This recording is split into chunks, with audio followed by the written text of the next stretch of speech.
আজকে মমতা ব্যানার্জির জন্য নিরীহ ছেলেগুলো মারা পড়ে গেল। মাস্টার জামাইয়ের চাকরি যেতে কেঁদে ভাসাচ্ছেন এক শ্বশুর। বললেন, জাত না দেখে শুধু মাস্টারি কলে বলে বিয়েতে রাজি ছিলাম। অন্যদিকে প্রায় 26,000 চাকরি চলে যাওয়ায় সোশ্যাল মিডিয়ায় ব্যঙ্গ করতে ছাড়ছে না ব্যর্থ প্রেমিকরা। কেউ কেউ তার পুরনো প্রেমিকের বিয়ে স্কুল শিক্ষকের সঙ্গে হওয়ায় ক্ষোভ প্রকাশ করে আজ মুচকি হাসছেন। শিক্ষকতা করা মানে সমাজে একটা আলাদা সম্মান, চাকরি হারানো মানে সেই সম্মান হারানো, বলছেন চাকরি হারারা। বিয়ের বাজারে সরকারি চাকরি করলে আলাদা দর, আবার সেখানে যদি স্কুল শিক্ষক হয় তাহলে তো কোনো কথাই নেই। এ কথা কিন্তু এক বাক্যে সকলেই স্বীকার করে নেন। সরকারি চাকরিওয়ালা পাত্র পেলেই হলো। সেক্ষেত্রে উঁচু জাত নিচু জাত বলে আর কিছুই প্রাধান্য পায় না শ্বশুর বাড়িতে। ঠিক এমনই ঘটনা ঘটেছে নদিয়ার চ্যাটার্জি পাড়ায়। জামাই ছিল না ব্রাহ্মণ, তাই মেয়ের পছন্দ করা ছেলের সঙ্গে বিয়েতে অমত ছিল শান্তিপুরের চ্যাটার্জি পরিবারের। কিন্তু শেষ পর্যন্ত মেয়ের কথা ভেবে হবু জামাই স্কুল মাস্টার বলে জাতপাতের ব্যাপারটা ভুলে গিয়ে রাজি হয়েছিলেন শান্তিপুরের শিবু চট্টোপাধ্যায়। অনেকে এই বিষয়টি নিয়ে ফিসফাস করলেও সকলে শেষে একটাই কথা বললেন, জামাই কিন্তু সরকারি মাস্টার। ধুমধাম করে সরকারি চাকরি করা জামাইয়ের হাতে মেয়ের বিয়ে দিতে পেরে বেশ স্বস্তিতে ছিলেন শিবু বাবু। তাল কাটল সুপ্রিম কোর্টের নির্দেশ শোনার পর। খবরের চ্যানেলে চোখ রাখতেই মেয়ের জন্য চিন্তায় পড়ে গেলেন তিনি। বুঝতে পারলেন সুপ্রিম কোর্টের বিচারপতির কলমের এক খোঁচায় প্রায় 26,000 শিক্ষকের চাকরি চলে যাওয়ার মধ্যে নাম রয়েছে তার জামাইয়েরও।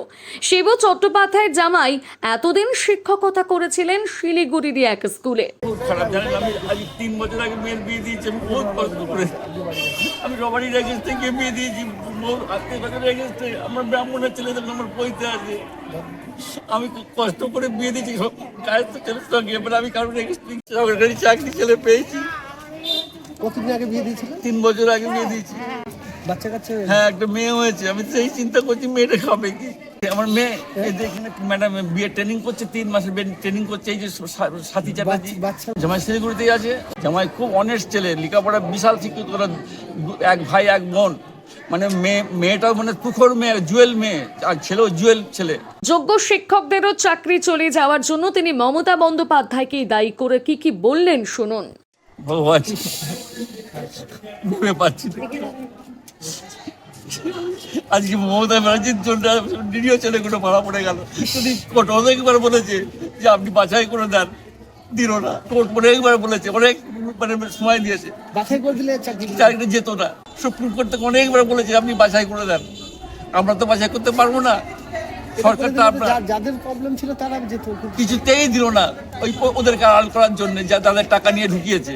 অন্যদিকে এই এত শিক্ষকের চাকরি চলে যাওয়ায় মুখ টিপে টিপে হাসছেন একদল ব্যর্থ প্রেমিক। এলাকার চায়ের ঠেক কিংবা কোনো প্রতিদিনের জটলা থেকে এই বিষয়টি বেশ পরিষ্কার বোঝা যাচ্ছে। বেকার জীবনে প্রেম এলেও পরিণতি পায়নি অনেকেরই। কারো ভালোবাসা গিয়েছে সরকারি চাকরিওয়ালার ঘরে, আর এই ঘটনা ব্যর্থ প্রেমিকদের কাছে কি তা তাদের মুখ দেখলেই বোঝা যায়।